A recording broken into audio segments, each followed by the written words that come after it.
Welcome back to the channel. My name is Steven. I'm a pharmacist and I own 52 units of real estate. So I just got off a coaching call with a student, and a question that he asked me was, how do I take big swings when buying real estate, when going to business, when doing entrepreneurship, right? And I thought it was a great question. I'm not sure if I addressed it in the video, but for me, I always look at what's my worst case scenario and am I okay with that worst case scenario? Right? So I always ask myself that, because to me, a lot of people are stuck in analysis paralysis. But to me, if you're stuck in analysis paralysis, you made a decision. You're okay with the status quo. But for me, I'm more growth oriented, and I always like to challenge the status quo, to grow myself, to push myself. And yeah, sometimes you're going to swing and hit it big, or sometimes you're going to swing and miss, right? Like I've been pretty transparent on my channel. I've lost on my mobile home park. I lost on my Amazon dropshipping store, and I lost on my independent pharmacy that I tried to open, right? So for me, I always look at what's my worst case scenario. Am I okay with that? So let me talk about some examples. So my mobile home park, right? When I bought that mobile home park, I thought my worst case scenario, I was going to lose $200,000. But the upside would have been huge. Like it would have been like millions of dollars, right? Or at least that's what I told myself. But in the underwriting, it was a 200 lot mobile home park. And I just thought, wow, if this was fully occupied and rented out and running well, then this could be worth $10 million. And I'm buying it for $1 million. That's a $8 to $9 million upside potential. But my downside is 200K, worst case, if this fails, right? And I ended up selling it for about $100,000 loss.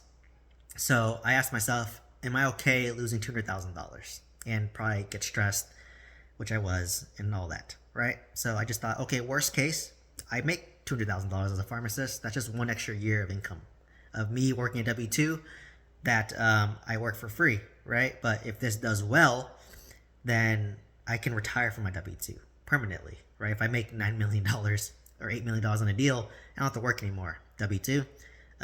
Versus worst case, I work one extra year, right? That's not too bad, right? Or even take it more extreme. So let's say worst case, the mobile park loses, I sell it for a loss, and I don't have enough money, then I need to sell a single family home that I own to cover that cost, right? Or even go more extreme, I file for bankruptcy and I lose everything I own. In my worst case scenario is I'm living back at home with my parents for free. Luckily my parents own a house and have a good relationship with them, so I could live there for free as a pharmacist with zero in the bank. And that's where I was back in 2013. So for me, I always take that risk, because I'm like, okay, like even today, if I swung all in on something, I lost my $6 million net worth, I lost all 52 units, I'm still living at home with my parents for free, and I can still make at least 180K as a pharmacist, worst case scenario, right? And I can continue to rebuild again because I live frugally and I have all the knowledge, right? So that's how I always view things. When I did my Amazon dropshipping business, worst case I lose 30K, right? Which I did. My pharmacy, worst case I lose 30K, which I did. But there's also the upside. So like for me, like I said, I was telling and coaching a student, like literally our worst case scenarios, we're not married right now, we have no kids, no family, we could lose everything. In our worst case scenarios, we're living at home with our parents for free, or with a sister or a sibling or a friend on a sofa for free. And I'm working as a pharmacist still, and you're working as a plumber still. We still have that skill, right? And even if we lost our jobs and we couldn't do anything, could we drive Uber? Right? There's always something that we can do. That's our worst case scenario. Are you okay with that worst case scenario? The answer is yes. That's most people's situation, right? My worst case, I'm just a pharmacist, zero net worth, lost everything, living home for free. I'm making 180K of no expense. That's my worst case scenario.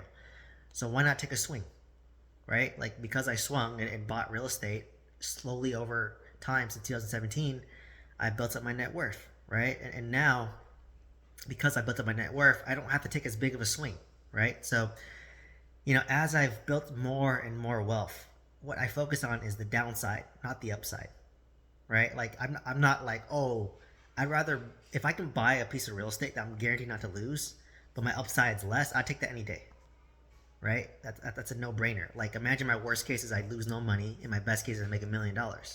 Who would not buy that real estate deal, right? Who would not take that deal? So that's what I mean with like assessing your downside, more focusing on that, and are you okay with that downside? Can you sustain that downside? Now, if you cannot sustain that downside, then don't do it, right? Maybe you're in a situation where you have kids, you have a family, you have a wife, you have obligations, right? You have activities you have to do. In that case, you can't take as much risk, right? And that's understandable, right? So, for me, what I told him was like, well, now, we have no kids, no family. This is the time to take a swing and a miss, right? I don't want to be taking these risks like buying a mobile home park when I have kids and a family and my kids need to go to like daycare or private school or whatever the expenses they're doing. Like that makes no sense, right? Like I don't want to take as much risk. Like when I want to get those base hits. I don't need a home run, right? Like I don't need home runs. I just need little base hits over time, right? So that's what's key. That's what's key. So are you okay with that downside? And when I said that, I can tell like the student, his mind was like blown. Like you're right. Like if you look at it that way, what's the downside? There's literally no downside. I told him your downside right now is you're not taking action.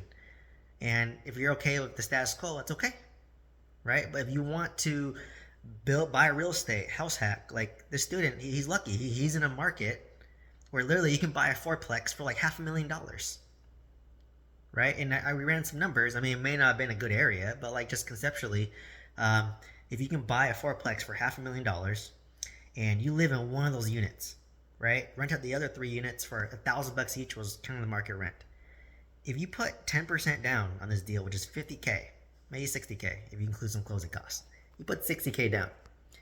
Your total monthly all-in costs, property tax, mortgage, insurance, all that stuff, it's gonna cost you $3,500, and you're getting $3,000 in rental income. So you're paying $500 to live in a 2-bedroom, 1-bath unit.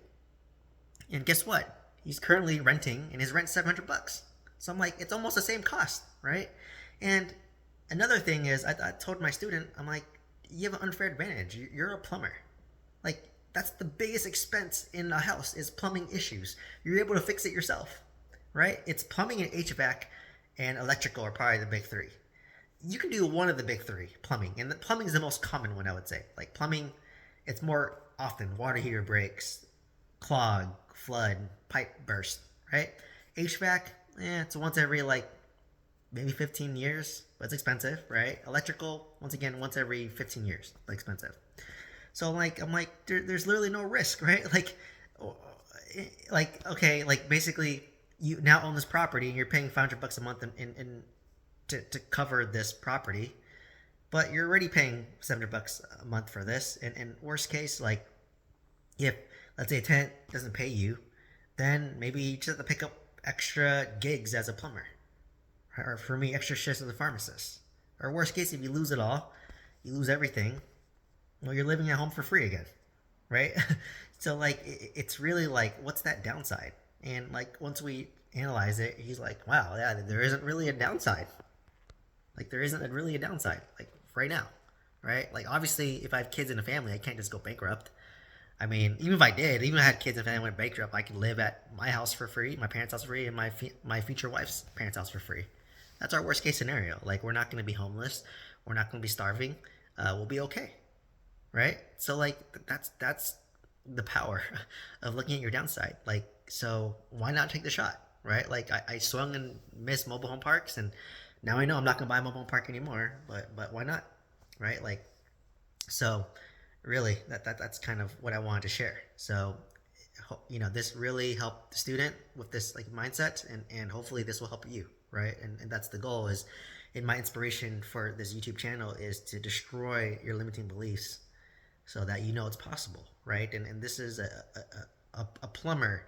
I'm just a pharmacist. Yes, we make decent money, but it's possible. I just said, how long will it take for you to save maybe $50,000-$60,000? And he's just like, well, at my current savings rate, maybe about 12 months, a year. And I'm like, okay, so increase your income, decrease your expense, live humbly, save up $60K, boom, you got your first house down 10% down payment, right? And then repeat the process again. In another year to year and a half, save another $60K and buy another fourplex, 10% down. And I said, you repeat that every year to year and a half. You own 4 to 5 of these fourplexes. That's 16 to 20 units. At that point, you can stop. and then focus on paying them off. And then there you go. You have way more wealth than you ever thought you needed, right? That's the power of real estate. And so, is he willing to put your head down and focus on increasing your income and decreasing your expenses, living humbly, and buying real estate and dealing with the real estate on the off hours? If the answer is yes, then you can get enough real estate to not know what to do with, right? That's how I got started. So, anyways, if you're looking to buy multifamily real estate with some guidance, check out my mentorship program. Otherwise, let me know if you have any questions. Please share this video with somebody who can benefit from this and somebody who's needs to assess their downside and see if they can take that. But otherwise, please like, comment, subscribe, and hope to see you next one. Thank you.